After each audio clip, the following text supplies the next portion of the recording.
Alright guys, welcome. This is HD and welcome to game number 2 here of the GameCom Plantronics EU Grand Finals. I'm your broadcaster HD, and if you guys watched the first game, or you haven't watched the first game, go watch it now. If you have, you know that game was pretty damn epic, and Satiini's got a bit of a chip on his shoulder. I think we can all know now, or tell, that Satiini's worst matchup probably against Zerg. He definitely doesn't like to deal with the Swarm, and that last game was, I mean, that was a good one, man. I thought it was down to the wire, and Satiini just kind of broke down at the very end, but, you know, that happens. You're in a high-profile tournament, and you're playing for the keepsies. This is not for a couple of dollars here. This is for pinks. And these guys are living their life a quarter mile at a time. Man, I love the Fast and the Furious. Don't you guys? That movie spawned a whole generation of ricers and a whole bunch of other crap. Anyways, I don't know why I'm talking about that, because this is the GameCom Plantronics EU Grand Finals. And we do have vs.VirusWhite. He is the red Zerg down at the 6 o'clock, excuse me, of Metalopolis, and Satiini is spawning just over to the left of him at the 9 o'clock. It is going to be a Terran versus Zerg, of course. vs.VirusWhite trying to do the little, I see you, but you don't see me. And now he just says, nope, I let you see me too. So he's going to fly over there, and he is going to see the command center. Meanwhile, Satiini going to open up with the barracks and the refinery. Now, I do have to say, we already saw Satiini try to play a very, I would say, interesting style of Terran versus Zerg. You know, he opened up with that that Marauder pressure, and we know that Satiini can definitely play different styles. And I'd have to say, you know, we already saw him get a little bit angry at the end of the last match. Is he capable potentially cheesing vs.VirusWhite, the one who has been cheesed all game long? vs.VirusWhite has been put through the grater all series long, not even all series, all tournament long, based on what I've seen. In the semifinals, man, vs.VirusWhite ate the cheese.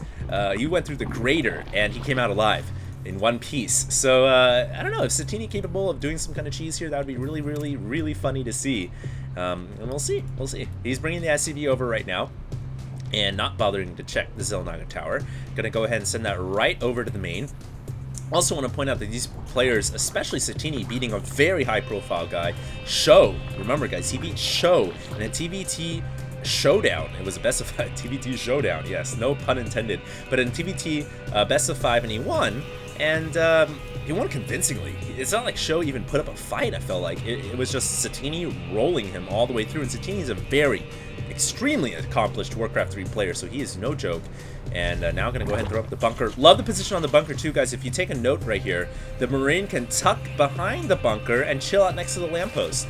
So if he decides to do that, he can definitely get some damage in there, but no, I don't think he will. Those Zerg drones already there, and the SCV deciding to hightail it out there. And the bunker will go ahead and get the cancellation, so the Terran can recuperate 75% of their funds invested. And it looks like Satiini is just going to control the Xel'Naga Tower for now. Has a command center and a secondary and third barracks coming up. Refinery mining at full capacity at 3 harvesters. And a third barracks coming up. So what we see here is actually Satiini going for what I believe to be, yeah, definitely going to be the 1 barracks command center into 4 racks. And this is the more traditional style of Terran versus Zerg. You know, there's a lot of ways to play TVZ. You can open up with 1 racks into Fact, into Command Center. You can open up with 1 racks into Command Center, into 2 racks, into Quick Starport. There's a lot of ways to play it, and Satiini's playing the more beta style of 1 racks Command Center, but powered up by 4 barracks at the end. And definitely gives you more Marine production. And we'll see if he makes use of that. He's going to kill the Overlord. He will kill the Overlord. That was very nice. And shame on vs.VirusWhite for leaving his Overlords out on the perimeter. He might actually lose a second one here. These Queens don't have enough energy for transfuse. They have to be brought off the line to fight. Thankfully, Queens are quite buff. If you ever looked at it, Queens have 175 hit points. That's a lot of hit points. They have more life than a freaking siege tank. So they are going to be able to absorb quite a bit of damage. And they push the Marines away for now, saving that secondary Overlord. I also have to say, given the map so far and the close air distance, I'm surprised vs.VirusWhite isn't sending Overlords around the Terran base. He really should be sending Overlords around the Terran base. He should have had one up here already by now. And he should at least have one right here. But he's not. He's actually got his Overlords just positioned at the perimeter of his own base. And I do feel like that could be a mistake. That could end up hurting him, because one of Zerg's most powerful assets is the ability to scout for essentially free. It is a risk. Don't get me wrong, you can lose your Overlord, but one of Zerg's most powerful abilities is this ability to scout and keep an eye on your opponent and keep a tab on things, and I don't feel like vs.VirusWhite right now is utilizing that to his maximum potential, and that could end up hurting him. Satiini now going into the natural. He has a bunker up at the front door. Not opting to go with the Chinese wall against the Mongols this time. He will actually go with a more heavy wall with the barracks at the front. And Satiini now making a push with these Marines. They have combat, but no stim pack. There are some Banelings on the way, though. vs.VirusWhite keeping his eye on things pretty well. That's where those Overlords come into play, and he realized, hey, I might need some Banelings. And he's going to go ahead and make about 5 or 6. That should be enough to keep these Marines away. I don't think those Marines want to deal with any with the messy green gooey acid right now. That's not what Marines like to deal with. They don't like playing in that stuff. And Satiini here going into factory, and that is the difference here. If you guys notice, Terran players can go, like I said before, 1 racks, command center, 3 racks, 1 racks, command center, 2 racks. This one is the 4 racks, and it means that your starport will be a little bit later. So medevacs come out a bit later. The Zerglings here coming out and trying to do some work. But there is this Marine squad here still. Stim pack is still on the way, though, and I don't know if Satiini wants to run in there without stim pack. Very risky, and just trying to posture, maybe just flex his muscles for a second here. But the Banelings are there. Nice focus fire from Satiini. He's picking out the Banelings 1 by 1. Beautiful play. He picks off the majority of the Banelings, but just not enough. That last play right there might have misfired, or perhaps it just was too much to deal with, and the Zerglings get the cleanup done. I was going to say, man, if he picked off all those Banelings there and then tucked his Marine behind the mineral line, that would have been just straight Gosu. It was close, but no cigar. And StarCraft 2, like football, an inch or a mile, doesn't matter. And we do have that little wall-esque going from the bunker to the Marines. This is the holding zone right here. This is where all the Marines are deployed, and they wait, they're trained, and then they move out.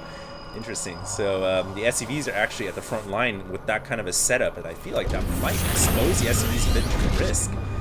That actually, you know, that's very scary, because if any of these Zerglings or Banelings come in, they would actually either flood to the supply depot wall first, depending on the Zerg's command movements, or they would flood into the SCVs first.